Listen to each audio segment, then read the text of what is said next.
Penny didn't come into My 600-Pound Life as the heaviest patient Dr. Now had ever seen, and she wasn't the youngest either. At first, her story sounded like one viewers had heard many times before: a woman struggling with obesity, a family trying to support her, and a mother who wanted to change her life for the sake of her child.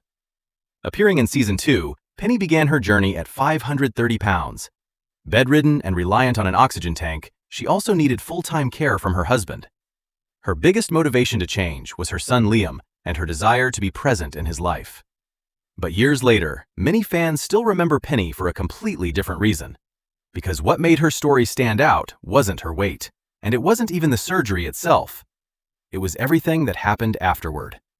When people join My 600-Pound Life, the goal is usually simple: follow Dr. Now's program, lose weight, and take back control of life. Some patients struggle, some succeed, and some simply can't handle the pressure. But Penny's journey became one of the most talked about stories in the show's history because many viewers felt like they were watching something entirely different unfold. As her story continued, more and more people began asking a difficult question. Was Penny really fighting obesity, or was she fighting reality itself? Back in 2014, Penny was 45 years old and weighed around 530 pounds. But the number on the scale wasn't even the most shocking part of her situation. By that point, she had been completely bedridden for nearly 4 years and depended on oxygen support throughout the day. Simple things that most people never think twice about had become major challenges for her. Even basic daily tasks required help. Penny lived in Maryland with her husband Edgar and their young son Liam, and over time, Edgar had taken on much more than the role of a husband. He had become her full-time caretaker. Almost everything in their daily life revolved around Penny's condition, and for Penny, one of the hardest things to accept was how her health had affected her role as a mother. She loved her son deeply and often talked about wanting to be there for him, but because she was confined to bed, most of their interactions happened in what she described as her bubble, a small space where her world had slowly shrunk over the years. Still, despite everything, Penny believed she understood her problem. She admitted that food had become an addiction and said she wanted to change her life. She wanted to become healthier and be the kind of mother her son deserved. And if you were watching for the first time, it probably sounded like the beginning of a familiar success story. But very early on, there were already small signs that something wasn't quite right, and those signs would eventually turn into much bigger problems. After examining Penny, Dr. Now quickly became concerned about how serious her condition really was. At around 530 pounds, her body was already under an extreme amount of stress. But one number stood out almost immediately: her BMI. For most healthy adults, a normal BMI is usually somewhere around 20. Even severe obesity often starts around 40. Penny's BMI was around 85.7, more than 4 times higher than what would be considered normal. That meant her body wasn't just carrying extra weight anymore. Nearly every system in her body was being pushed far beyond what it was designed to handle. Breathing, moving, circulation, and even basic daily functions were becoming harder and harder. Dr. Now also wanted to understand how dependent she truly was on oxygen support. During one test, he briefly checked her oxygen levels, and Penny quickly became uncomfortable and asked for it back. For many viewers, it probably seemed like a small moment, but for Dr. Now, it may have been one of the first signs that there was a much bigger challenge ahead than simply losing weight.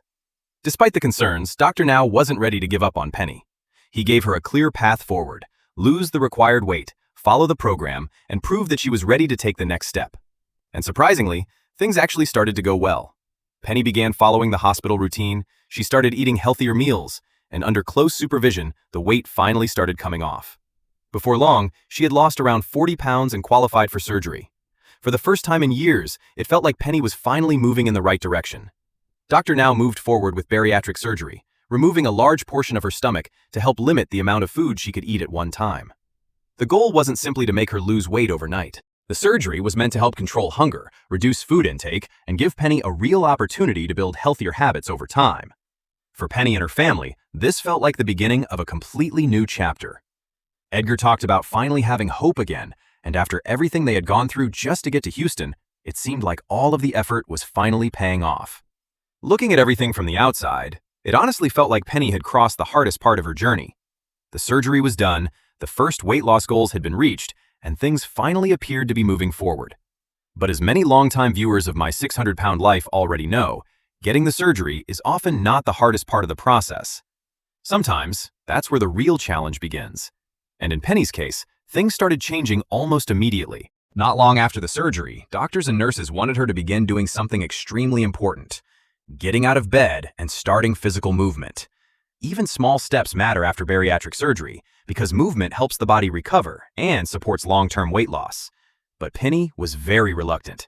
She repeatedly said that she felt too weak and struggled with the idea of standing or walking. At one point, she compared it to expecting someone to suddenly wake up and play the piano overnight. Looking at it from Penny's side, years of being bedridden had probably made even simple movement feel overwhelming. But from Dr. Now's perspective, waiting wasn't really an option. Surgery could reduce the size of her stomach, but it couldn't do the work for her. The operation was supposed to be a tool, not a complete solution. And slowly, the concern was no longer about whether Penny had gotten the surgery. The concern was becoming whether she was willing to make the changes that had to come after it. At that point, everything was supposed to be moving forward. The surgery had already been done, the first weight loss goal had been reached, and now the focus was simple. Continue losing weight, slowly become more mobile, and build healthier habits day by day. For a while, it felt like Penny had finally made it through the hardest part. But then something started changing. But as many longtime viewers of My 600-Pound Life already know, getting the surgery is often not the hardest part of the process. Sometimes, that's where the real challenge begins. And in Penny's case, things started changing almost immediately. Not long after the surgery, doctors and nurses wanted her to begin doing something extremely important: getting out of bed and starting physical movement. Even small steps matter after bariatric surgery because movement helps the body recover and supports long-term weight loss. But Penny was very reluctant. She repeatedly said that she felt too weak and struggled with the idea of standing or walking. At one point, she even compared it to expecting someone to suddenly wake up and play the piano overnight. Looking at it from Penny's side, years of being bedridden had probably made even basic movement feel overwhelming. But from Dr. Now's perspective, waiting wasn't really an option. Surgery could reduce the size of her stomach, but it couldn't eat healthy for her. The operation was supposed to be a tool, not a complete solution. After the surgery, Penny didn't immediately return home to Maryland. Her family stayed in a rented apartment in Houston so she could remain close to Dr. Now and continue following the recovery plan. The weight loss that people expected after surgery wasn't happening the way it should have been, and Dr. Now started becoming concerned. Because surgery can reduce the size of a person's stomach, but it can't automatically change the habits that existed before it. As time passed and progress remained limited, Dr. Now tried another approach. He arranged for a physical therapist to come directly to her home and work with her on mobility. At that point, there were very few excuses left. The goal wasn't running or intense exercise. It wasn't anything extreme. The goal was simply to stand, move a little more, and slowly take small steps forward. But even with someone coming to help her directly, progress was still painfully slow. And now the concern was no longer whether Penny had gotten the surgery. The concern was becoming whether she was willing to make the changes that had to come after it. As viewers got a closer look at Penny's life in Houston after the surgery, some moments started making people question whether things were really changing at all. There wasn't just one scene that stood out. It was the overall pattern people began noticing. While Penny was supposed to be following a strict recovery and weight loss plan, food still seemed to remain at the center of her daily routine. One of the most memorable moments showed Penny sitting in bed surrounded by ingredients while preparing deep-fried wontons. But that was only part of it.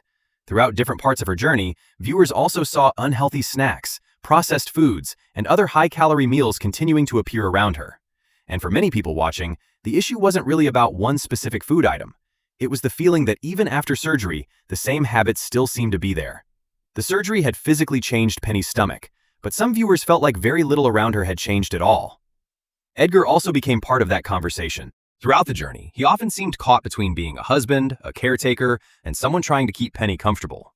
But many viewers felt that, intentionally or not, he was also helping maintain the same unhealthy routines.